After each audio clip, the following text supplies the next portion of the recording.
Hello, hello. Welcome back to my YouTube channel. I got a wrap up for everything that I read in April and a little bit of a sneak peek in what I plan to or hope to read in May. April and May are two of the busiest months as a teacher, where, after spring break, everything is a sprint, and I really don't feel like I have a lot of time to do anything except hope and pray that my students do not hurt themselves or hurt me or get on my nerves.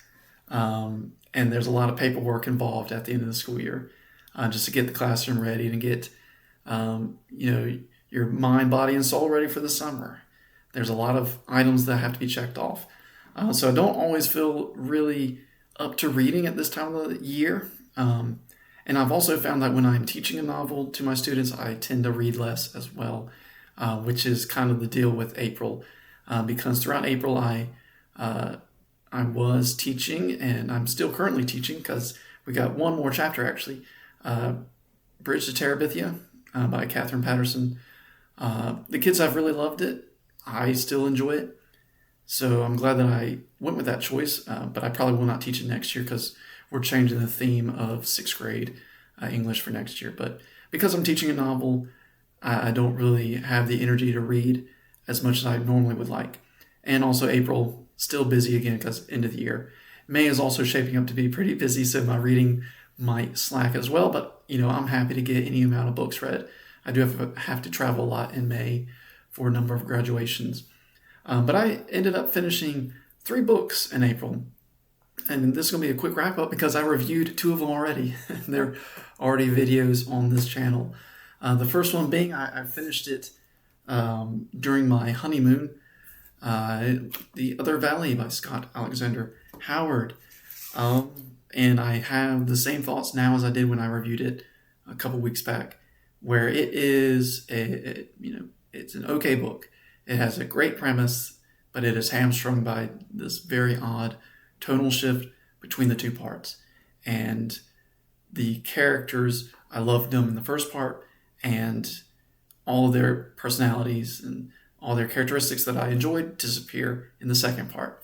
And really, this book, I think just the ending, it's going to bother a lot of people, and it really bothered me as well.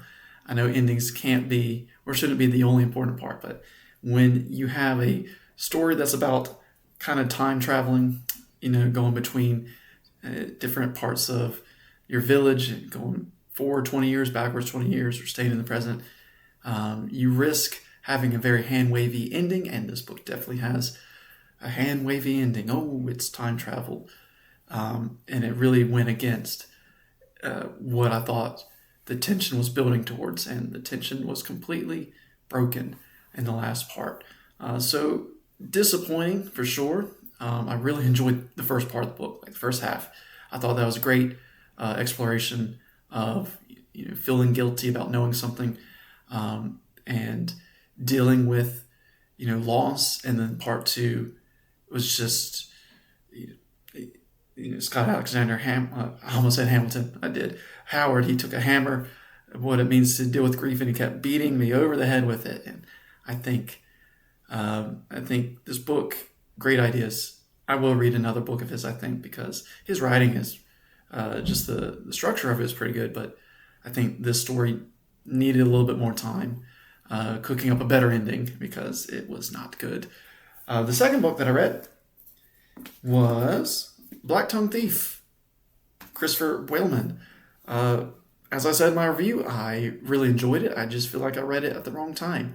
I feel like with fantasy books, I kind of need to save them for either the summer or like after the first month of school, because trying to read it when I'm really busy, there's a lot of information going around in my brain, and Black Tongue Thief does the same thing, where there's a lot of exposition, a lot of world building, which is interesting, but my brain couldn't absorb it all. I'll just be honest. I think my mental capacity is lessened at this time of the year. But Black Tongue Thief had, some of the best characters and some of the best character work that I've read so far this year. One of the most interesting voices as well in the fantasy genre. Whaleman can write characters. He did it with Between Two Fires as well.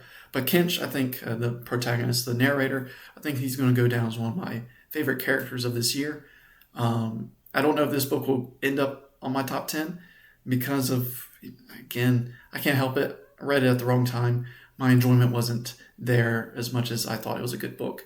But great characters, great world, just a little bit too much for my brain at the time.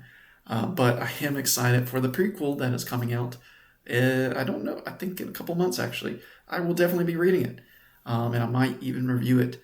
It's got a lot of great early reviews from the beta readers, and the ARCs have come out and they've really loved it as well. So I'm going to give it this prequel a shot, and I think I'm going to really love it.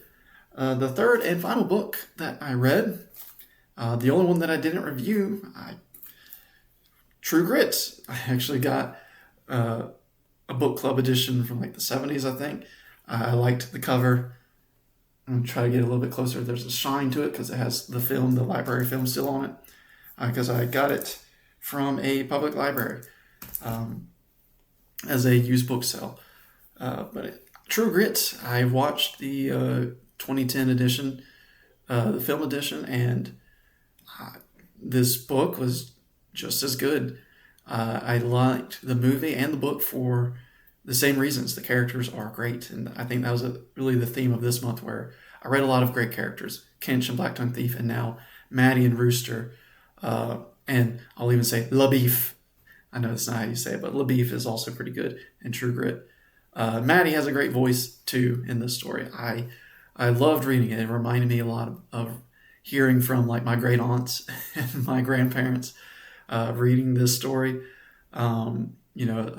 A Southern belle who was just on fire for the Lord and having a great adventure.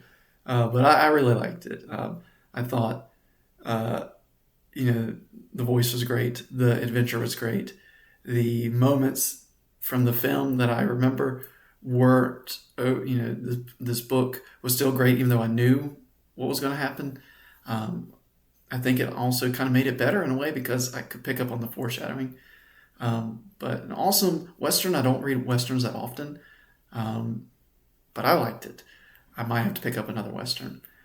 But to be read, or what I hope to read in May, I didn't really read any of the book club picks that I'm in.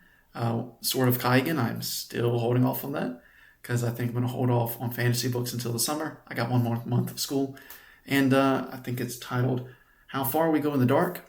That's for another book club. I hope to read How Far We Go in the Dark. I just got the book, actually. I ordered it near the beginning of the month, and it took a while to ship and arrive to me. That's okay. I don't think I would have had time to read it during April, but I just got it, so I hope to read it in May.